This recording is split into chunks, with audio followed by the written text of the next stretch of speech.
Hello guys, तो जैसा कि हमने लास्ट एपिसोड में देखा था, नितिन को प्रिंसिपल बनाने के लिए उस मंच पर बुलाया गया था। उसके बाद में उसकी क्विज स्टार्ट हो गई थी, जिसके बाद में उसको एक के बाद एक चैलेंज दिए जा रहे थे। लास्ट में पवेलियन मास्टर गौतम ने नितिन को आत्मा की गहराई का चैलेंज दिया था।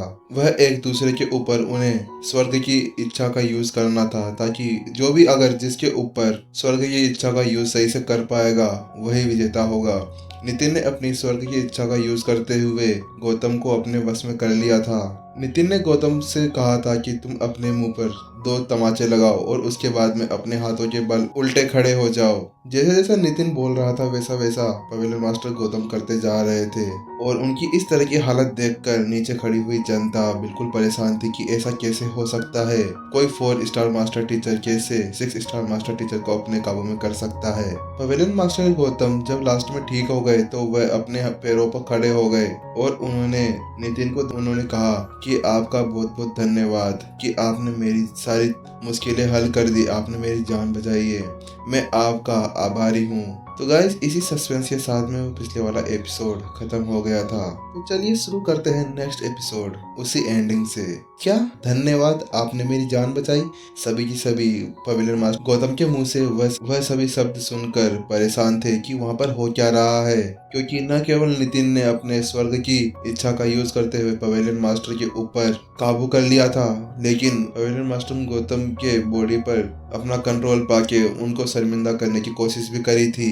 लेकिन फिर भी कैसे हो सकता है कि पवेलियन मास्टर गौतम बिल्कुल भी गुस्सा नहीं है। वो नए प्रिंसिपल से बिल्कुल भी गुस्सा नहीं है, क्योंकि उन्होंने तो उनको कुछ कहा भी नहीं और ऊपर से उनको धन्यवाद भी कहा कि आपने मेरी जान बचाई है। सभी की आंखें खुली खुली थी, वह कुछ भी नहीं बोल पा रहे थे। उन्हें समझ नहीं आ रहा था कि सामने हो क्या रहा है। वह सभी हैरानी से पवेलियन मास्टर गौतम की तरफ देख रहे थे। पवेलियन मास्टर गौतम ने जब देखा कि सभी उसकी तरफ हैरानी से देख रहे हैं तो उन्होंने सिर हिलाते हुए उनसे कहा, मैं आप लोगों को समझाता हूँ कि मेरे साथ क्या हुआ था। मेरी एक बहुत बड़ी गलती की वजह से जब मैं कल्टीवेशन कर रहा था तो उस समय मैंने जल्दीबाजी में अपना लेवल बढ़ाने के चक्कर में एक गलत टेक्निक का यूज कर लिया था। उसके कारण मेरी एनर्जी गलत बिंदुओं के अंदर चली गई थी, जिसकी वजह से मेरे 2 एक्यूपंक्चर्स बंद हो गए थे और मेरी एनर्जी उन तक नहीं पहुंच पा रही थी, और उसके चलते मेरे दोनों एक्यूपंक्चर के अंदर बहुत ज्यादा दर्द हुआ करता था और मुझे अपने शरीर के अंगों में भी बहुत ज्यादा दर्द होता था। और मैंने तो केवल ये सोचा था कि इससे मेरे को ज्यादा कुछ नहीं फर्क पड़ने वाला, और बस मुझे भविष्य के अंदर कुछ ध्यान देकर अब अपनी कल्टीवेशन करनी होगी, क्योंकि पिछली बार जब मैंने वो गलती करी थी तो उसके अंदर मेरा एक लेवल कम हो गया था, और इसीलिए मैं इस बार फिर से वह गलती नहीं दोहराना चाहता था। लेकिन जब मैंने प्रिंसिपल नितिन को उकसाया तो उन्होंने न केवल मेरी मदद करी, उन्होंने मेरी तकलीफ को भी दूर कर दिया। इतने उकसाने और उनको गुस्सा दिलाने की कोशिश करते हुए और उनका अपमान करने की कोशिश करते हुए भी उन्होंने अपना बदला नहीं लिया, बल्कि उन्होंने मेरी मदद करी। जब मैंने मेरे चेहरे पर 2 थप्पड़ मारे तो वो सब थप्पड़ केवल मेरे दोनों एक्यूपंक्चर्स को खोलने के लिए थे, जिसके बाद मेरी एनर्जी उन एक्यूपंक्चर तक पहुंचने में कामयाब हो गई। और जब प्रिंसिपल नितिन ने मुझे कहा था कि आप अपने हाथों के बल उल्टे खड़े हो जाइए, तो उसका भी एक कारण था। उस कारण से मेरी जो एनर्जी थी वह उन एक्यूपंक्चर तक पहुंचने में कामयाब हो पाई, उनको अपनी जगह तक पहुंचने में ज्यादा समय नहीं लगा। और इसी के साथ में जो मेरी बीमारी थी, जो मेरे को उस कल्टीवेशन के थ्रू मेरे को वो प्रॉब्लम हो रही थी, वो अब सुलझ चुकी है। इतने उकसाने के बाद में भी प्रिंसिपल नितिन ने इलाज करना सही चुना। इसी को कहते हैं रियल मास्टर टीचर की उदारता। इस दिन से मैं घोषणा करता हूँ कि हमारी होंगची साम्राज्य की पवेलियन के द्वारा हमारे नए प्रिंसिपल को हमारा पूरा समर्थन होगा। हम उनके पीछे हमेशा खड़े रहेंगे। उनको कोई भी मदद की जरूरत होगी तो हम उनकी मदद करने के लिए हमेशा तैयार रहेंगे, और जब तक मैं जिंदा हूँ तब तक ये बात जारी रहेगी। पवेलियन मास्टर गौतम ने अपने हाथ उठाते हुए एक कसम ली। क्या ये सही में हो सकता है कि 2 थप्पड़ और अपने हाथों के बल उल्टा खड़े होने से किसी की कोई बीमारी सही हो सकती है? क्या ऐसा हो सकता है? नीचे खड़ी हुई जनता को कुछ भी विश्वास नहीं हो रहा था। अगर उन्होंने अपनी आंखों से ये सब नहीं देखा होता तो वह तो विश्वास ही नहीं करते। उनको तो ऐसा ही लगता कि ये कोई नाटक चल रहा होगा हमें बहलाने के लिए। ये क्या देख लिया मैंने? क्या सही में प्रिंसिपल नितिन के पास में इतनी ज्यादा क्षमता है कि उन्होंने इतनी आसानी से किसी की साधना को सही कर दिया? अब तो अबू बकर को भी प्रिंसिपल नितिन के ऊपर विश्वास होने लगा था। उन्हें तो पहले पवेलियन मास्टर गौतम की तरह ही उन्हें भी विश्वास नहीं हो रहा था कि प्रिंसिपल नितिन इतने ज्यादा सक्षम होंगे। उन्हें भी पहले उनकी एज से उनके ऊपर बहुत ज्यादा संदेह था। उन्हें तो ऐसा लगा था कि प्रिंसिपल नितिन कुछ ना कुछ करके ही प्रिंसिपल बने होंगे, या फिर उन्हें किसी सावधानों का यूज किया होगा इस अकेडमी का प्रिंसिपल बनने के लिए। लेकिन जब उन्होंने देखा कि उन्होंने तो मास्टर टीचर अकेडमी के पवेलियन मास्टर्स से कितनी आसानी से चैलेंज को पूरा कर लिया और बिना किसी झिझक के उनके चैलेंजेस को स्वीकार कर लिया था, तो उसके बाद में तो अब अबू बकर की राय भी बदलने लगी थी। उनके साइड में बैठे हुए एक सम्राट ने कहा, चलो देखते हैं। मुझे तो अभी तक भी लगता है कि वह इस गद्दी के लिए अभी भी बहुत छोटे हैं, क्योंकि नितिन अभी भी उसकी एज बहुत ज्यादा छोटी थी, इसीलिए उनको यकीन नहीं हो रहा था। क्योंकि जो जवान पीढ़ी होती है उनका खून बहुत ज्यादा गर्म होता है, वह बिना सोचे समझे कोई भी कदम उठा देते हैं। और उन्हें भी ऐसा ही लगा था कि नितिन भी ऐसा ही कुछ कर सकता है आने वाले समय में। क्या पता उनका एक छोटा सा कदम बहुत ही ज्यादा गलत हो सके और वह कोई लापरवाही कर दे जिसके कारण बहुत ज्यादा नुकसान हो सकता था, और ये एक बहुत बड़ी गलती साबित हो सकती थी। मास्टर टीचर अकेडमी के भविष्य को देखते हुए ये एक ऐसा जोखिम था जो उनमें से कोई भी नहीं उठाना चाहता था। मैं वास्तव में बहुत ज्यादा प्रभावित हूँ। जब दोनों सम्राट बातें कर ही रहे थे तो अचानक से भीड़ के अंदर से एक बुजुर्ग की आवाज आती है और वह अपनी जगह पर खड़ा हो जाता है, क्योंकि हम सब भी जानते हैं कि मास्टर टीचर का एक सबसे बड़ा कार्य होता है सामने वाले को अपना स्टूडेंट बना के उसको शिक्षा प्रदान करना और उसके लेवल को वृद्धि करना। इसी से एक मास्टर टीचर की पहचान होती है। और आप तो अब एक मास्टर टीचर अकेडमी के प्रिंसिपल बनने वाले हैं, तो आपको तो अपने स्टूडेंट्स के ऊपर पूरा भरोसा होना चाहिए कि आप उनको किस तरह की शिक्षा दे रहे हैं। मैं भी एक मास्टर टीचर हूँ और मैंने भी कुछ छात्रों को शिक्षा दी है और उनका लेवल बढ़ाने में मैंने भी मदद करी है। अगर आप मुझे आज्ञा दें तो मैं आपके स्टूडेंट से मेरे स्टूडेंट को लड़वाना चाहता हूँ, और इससे ये भी पता चल जाएगा कि आपकी पढ़ाने की क्षमता किस तरह की है। क्या स्टूडेंट के बीच में लड़ाई? ये तो निश्चित रूप से बहुत ही खतरनाक शातिर चाल चली गई है। शब्दों को सुनने के बाद में नीचे खड़ी हुई भीड़ के अंदर कोहराम मच गया, उनके अंदर खलबलाहट मच गई। एक मास्टर टीचर की सबसे बड़ी जीत वो होती थी जिसके अंदर उसका स्टूडेंट किसी का भी सामना कर सके। उसके स्टूडेंट के ज्ञान के ऊपर ही सामने वाले टीचर का ज्ञान नापा जाता था कि वह किस प्रकार से अपने स्टूडेंट को काबिल बना सकता था। और क्योंकि प्रिंसिपल नितिन हमारे मास्टर टीचर अकेडमी के प्रिंसिपल बनने वाले हैं, तो उनकी इस क्षमता का तो पता लगाना आवश्यक है, क्योंकि अगर उनकी पढ़ाने की क्षमता में बहुत ज़्यादा कमी हुई तो ये हमारी मास्टर टीचर अकेडमी के लिए सही नहीं होगा और ये उन्हें एक विफल मास्टर टीचर भी बनाएगा। और इन सब से ये अंदाजा लगाया जा सकता था कि जो सामने खड़ा हुआ बुजुर्ग था वह पिछले वाले दोनों बुजुर्गों से बहुत ही ज्यादा शातिर था। उसने सोच समझकर ये चाल चली थी। अगर चंद्रेश और गौतम का इरादा केवल नितिन को अपमानित करने का था, तो यही इस सामने वाले का तो कुछ और ही इरादा था। वह तो जबरदस्ती नितिन को एक पहाड़ से नीचे धकेल देना चाहता था। प्रिंसिपल नितिन की क्षमताएं बहुत ही ज्यादा थी, लेकिन वह थे तो एक युवा और उनका लेवल भी तो लेवल 9 का ही था। यह सब देखते हुए ही सामने वाले बुजुर्ग ने उसे चैलेंज किया था, क्योंकि उसको तो ये लगा था कि उसका स्टूडेंट भी कोई ऐसा ही होगा जिसका लेवल 9 या उससे नीचे ही होना चाहिए। उन शब्दों को खत्म करते ही अचानक से उस भीड़ के अंदर से एक व्यक्ति खड़ा हो गया। उसने अपनी एनर्जी को उस एरिया के अंदर फैला दिया। उस एनर्जी को देखते ही यह प्रतीत होता है कि उसकी एनर्जी संत लेवल स्टेज 1 की थी और उसकी एनर्जी सभी 10 प्रमुखों के बराबर ही थी। प्रिंसिपल नितिन ये बेतुआ साम्राज्य ये पवेलियन मास्टर दर्पण है, और मैं गलत नहीं हूँ तो इनका जो डायरेक्ट स्टूडेंट है उसका नाम ध्रुव है, और जो उनका स्टूडेंट है वह कई 100 सालों से दर्पण से सीख रहा है, और उसने 35 साल की उम्र के अंदर ही संत लेवल स्टेज 1 तक पहुंच गया था। हेड शंकर ने अपनी टेलीपैथी के साथ में प्रिंसिपल नितिन को कहा, क्या कहा आपने? ये 100 वर्ष से दर्पण से सीख रहा है? नितिन अवाक रह गया। यदि चुनौती कोई और होती तो नितिन उससे बाहर निकलने का कोई ना कोई रास्ता ढूंढ लेता, लेकिन ये तो एक स्टूडेंट्स के अंदर का द्वंद था और इससे वह बाहर भी नहीं निकल सकता था, क्योंकि ये सामने वाले मास्टर टीचर के गरिमा की बात होती थी कि वह किस प्रकार अपने स्टूडेंट को ज्ञान प्रदान करता था। जैसे नितिन सोच ही रहा था कि वह क्या करे, ध्रुव जल्दी से नितिन की तरफ मुख करता है और उससे कहता है, प्रिंसिपल नितिन, मैं आपसे आज्ञा चाहता हूँ कि मुझे आपके स्टूडेंट से लड़ना है, इसीलिए आप मुझे इस चीज का मौका दे। क्या मैं जान सकता हूँ कि मेरा विरोधी कौन होगा? यहाँ है। जैसे ध्रुव अपने शब्दों को खत्म करने वाला था, अचानक से भीड़ के अंदर से आवाज आती है। वह कोई और नहीं, वह रोमा थी और उसके स्टूडेंट आरव और रोहन। तीनों master teacher academy martial art school के गेस्ट टीचर्स थे, इसीलिए उनका यहाँ पर होना कोई बड़ी बात नहीं थी। और उन सब में सबसे ज्यादा मजबूत रोमा थी, क्योंकि उसने हाल ही में एक ब्रेक थ्रू किया था। वह अभी लेवल 5 पर पहुंच चुकी थी और उसने केवल 16 साल की उम्र में ही लेवल 5 अचीव कर लिया था, तो उसको एक बहुत अच्छा लड़ाकू माना जा सकता है। हालांकि उसकी लड़ाई अभी भी संत लेवल स्टेज 1 के एक लड़ाकू से थी और उसका कोई भी कंपटीशन नहीं था कि वह लेवल 5 पर होकर एक संत लेवल के लड़ाकू से लड़ाई कर सके।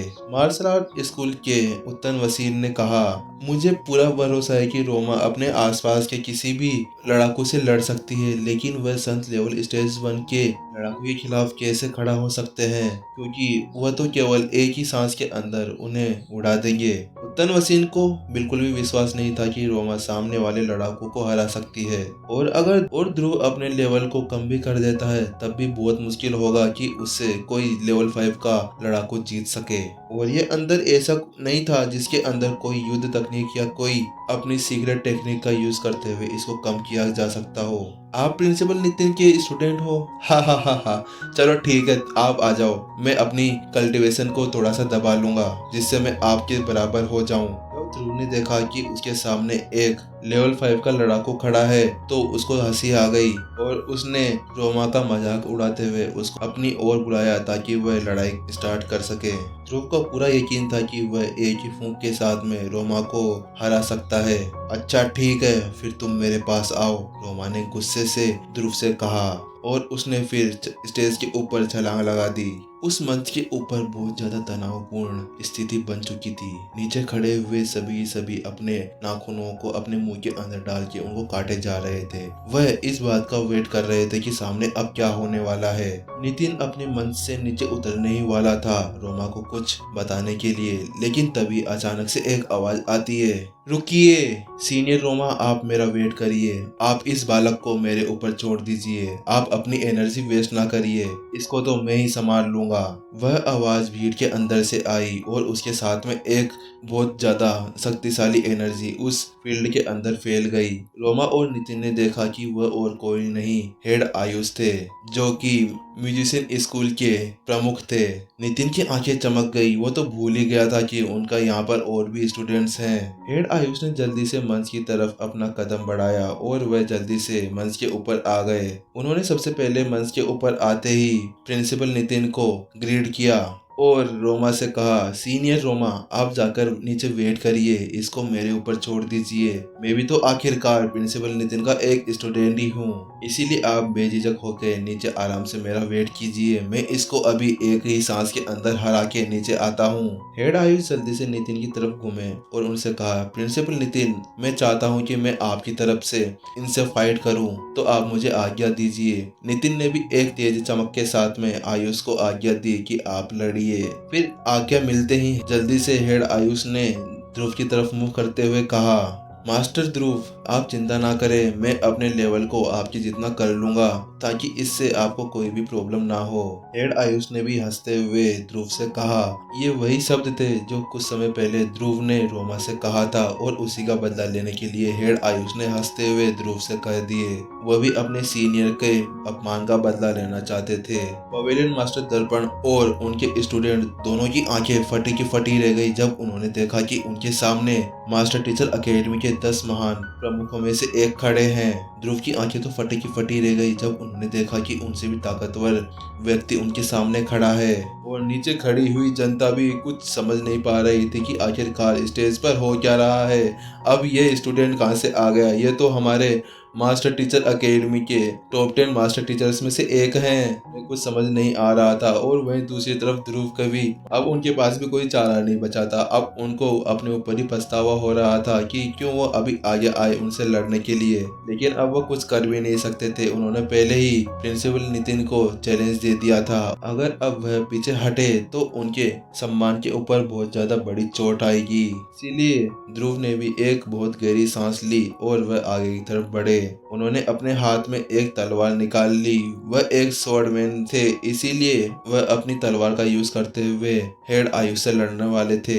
हेड आयुष ने बिना कोई देरी करे जल्दी से अपने सितार को बाहर निकाल लिया और जल्दी से उन्होंने एक धुन बजानी शुरू कर दी। अचानक से उस एरिया के अंदर धुन फैल गई और एक तेज धुन की लहर जल्दी से ध्रुव की तरफ बढ़ने लगी। ध्रुव के चेहरे का रंग उड़ गया जब उन्होंने देखा कि वह अपने सितार का यूज कर रहे हैं। अचानक से जैसे ही वह धुनें ध्रुव के पास पहुंची तो उनकी तलवार में अचानक से आवाजें आने लगी और उनकी तलवार कुछ ही क्षण के अंदर बिल्कुल चकनाचूर हो गई और धूल के अंदर मिल गई।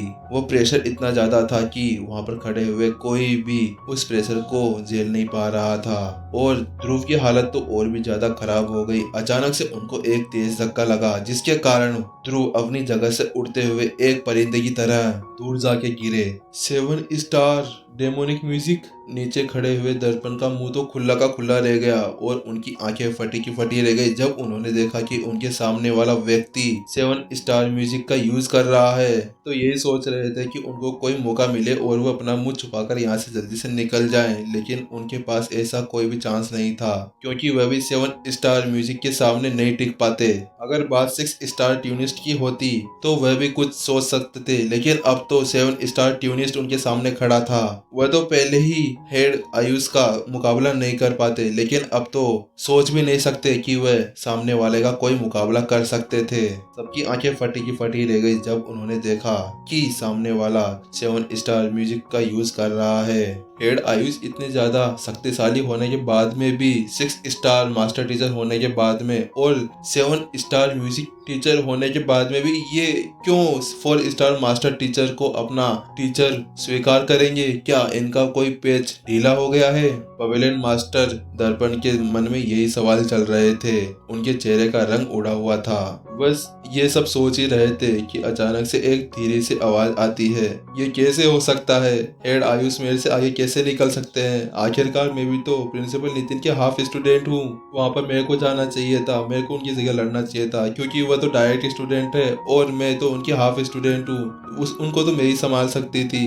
हेड आयुष तो मेरे से भी बहुत ज्यादा ताकतवर हो गए हैं। ये आवाज और किसी की नहीं थी, ये आवाज हेड पूजा की थी। जब सभी ने वह आवाज सुनी तो उनके चेहरे खुले के खुले रह गए। दर्पण को कुछ समझ ही नहीं आ रहा था। पहले तो उन्होंने सोचा था कि इस मास्टर टीचर अकेडमी के अंदर प्रिंसिपल नितिन के एक ही स्टूडेंट होंगे, लेकिन उन्होंने देखा कि पीछे से हेड पूजा भी ऐसा बोल रही है। क्या उन्हें शर्म नहीं आ रही कि वह अपने से छोटे मास्टर टीचर को अपना स्टूडेंट बना के बैठे हैं? वो तो 4 स्टार मास्टर टीचर है, तुम तो 6 स्टार मास्टर टीचर हो, तुम्हें तो थोड़ी बहुत शर्म कर लेनी चाहिए। दर्पण के मन में ये सभी सवाल चल रहे थे और हेड पूजा का चेहरा बिल्कुल निराशा से भरा हुआ था और जनता का भी कुछ ऐसा ही हाल था जब उन्होंने हेड पूजा के मुंह से ये सब सुने। उन सब में तो यही चल रहा था, ये क्या चल रहा है? ये तो घोर अनर्थ है। पहले तो केवल एक ही मास्टर टीचर थे जिन्होंने प्रिंसिपल नितिन को अपना टीचर माना था।